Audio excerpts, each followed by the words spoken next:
Othello, also known as The Tragedy of Othello, The Moor of Venice, is a 1951 tragedy film directed and produced by Orson Welles, who also adapted the Shakespearean play and played the title role. Recipient of the Grand Prix du Festival International du Film, precursory name for the Palme d'Or, at the 1952 Cannes Film Festival, the film was distributed by United Artists when it was released in the United States in 1955.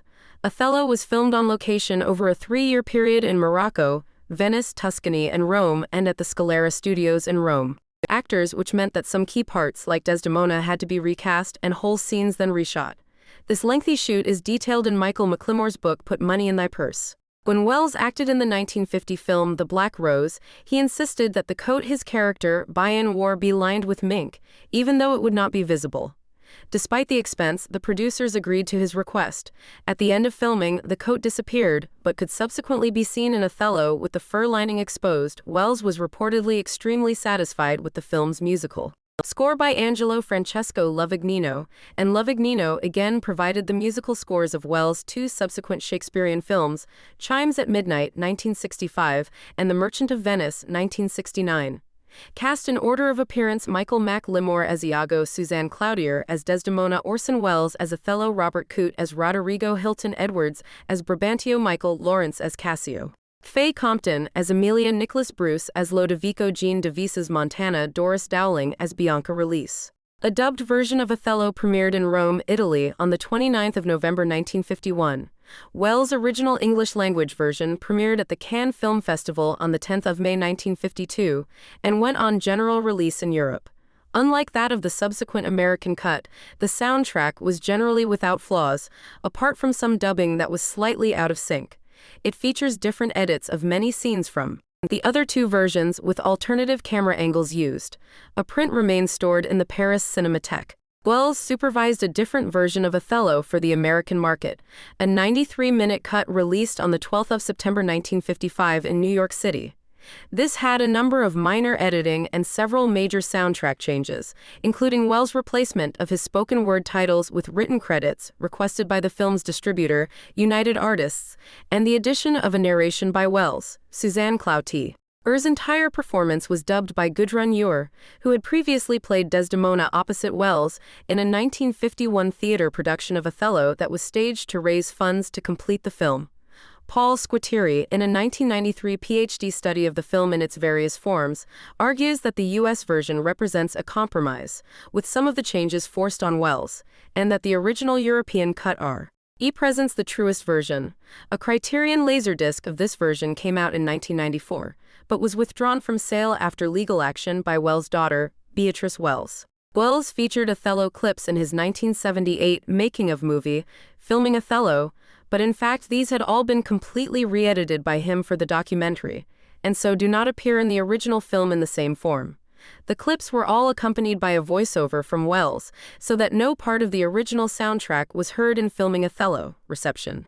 In addition to Orson Welles, the cast consisted of Michael McLemore as Iago, one of his only starring film roles, Robert Coote as Roderigo, Suzanne Cloutier as Desdemona, Michael Lawrence as Cassio, Faye Compton as Amelia, and Doris Dowling as Bianca.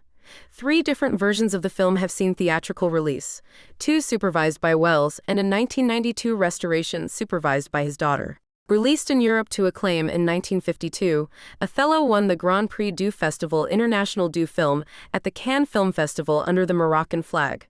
Welles could not find the film a distributor in the United States for over 3 years, and even after its U.S. release it was largely ignored. The film was re-released to theaters in a 1992 restoration that screened out of competition at the 1992 Cannes Film Festival and was shown to acclaim in the United States, although the sound restoration would subsequently be criticized. The film has a 93% approval rating on Rotten Tomatoes, based on 32 reviews with an average rating of 7.9/10.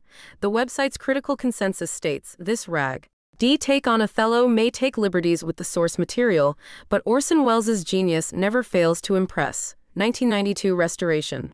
In 1992, Beatrice Wells Smith, daughter of Orson Welles, supervised a restoration of the film, which saw over $1 million spent on improving the picture quality, resynchronizing the audio, adding extra sound effects, and completely re-recording the music in stereo. Although the restoration was greeted with positive reviews upon its release, it subsequently came under attack for numerous technical flaws and alterations.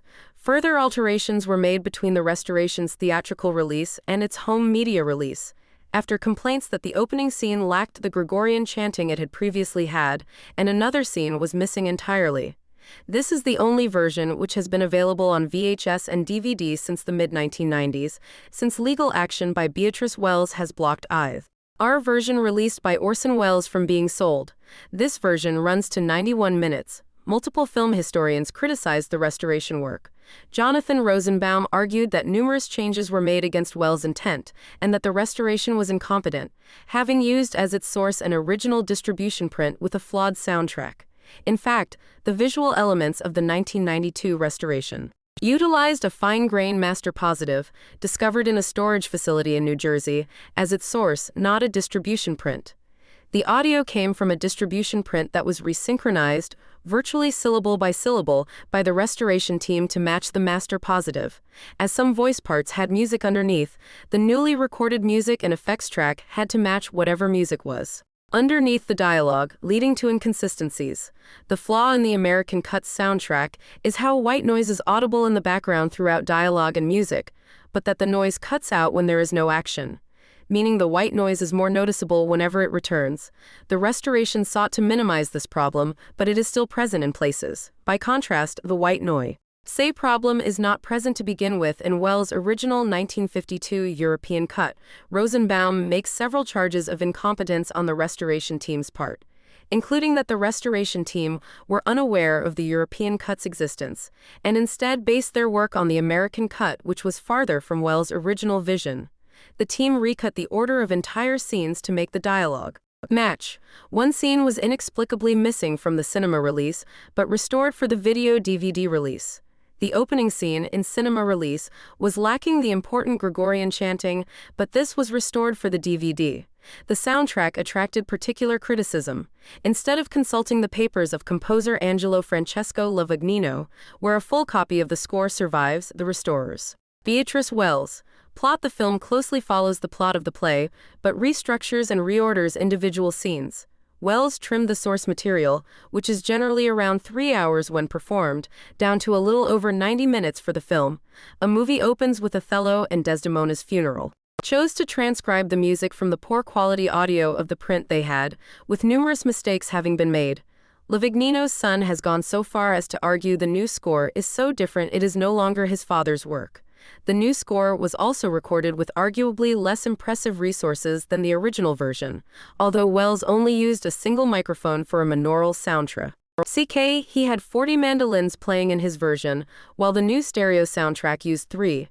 Further, Rosenbaum states that by refusing to give permission for her father's version to be shown or released, Beatrice Wells effectively made her father's version of the film, as well as, more indirectly, his final feature, filming Othello, illegal, so that she can make more money on her own version, since she only receives royalties on the version which she restored. Many of these criticisms have been subsequently echoed by other scholars, such as David Impostato and Michael Anderegg. Anderegg particularly criticizes the bold claims made by the restorers at the time of the film's 1992 release, including Beatrice Wells' statements, "This is a film that no one has seen, that it was a lost film, and that it was never given a theatrical release, all of which are untrue." And he dismisses as hyperbolic the judgment of film restorer Michael Dawson that Wells' original dubbing was like Japanese sci-fi. Instead, Anderegg argues that Othello was simply seldom screened. Jonathan Rosenbaum has defended the out-of-synchronization dubbing of some lines in Wells' original version, pointing out it was typical of European films of the early 1950s, and likening modern attempts to resynchronize it to the proposed colorization of Citizen Kane. In 2014, Carlotta Films US released a 2K digital restoration of the 1992 version on DCP. This digital version premiered in Dallas at the 2014 USA Film Festival and subsequently played in other cities on the art house circuit. The New Yorker reported that the monaural soundtrack was a great improvement on the previous version of the restoration, much more appropriate for a low-budget black-and-white 1952 release. Home media. On September 26, 2017, the Criterion Collection released both the European and 1955 US versions of Othello on Blu-ray and DVD.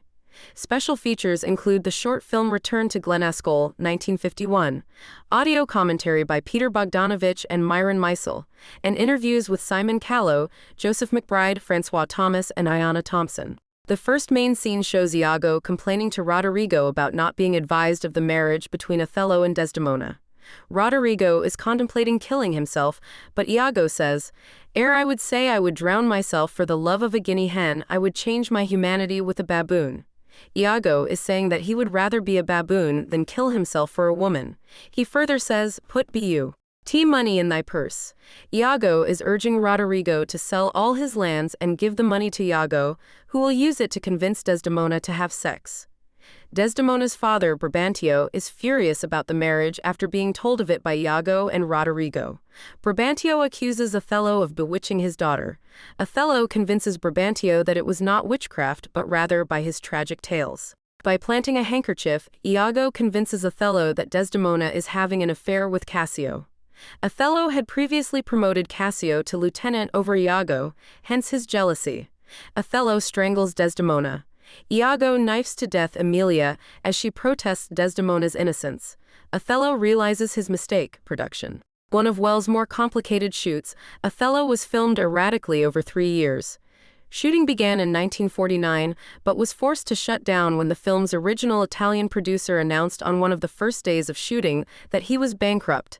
Instead of abandoning filming altogether, Wells as director began pouring his own money into the project.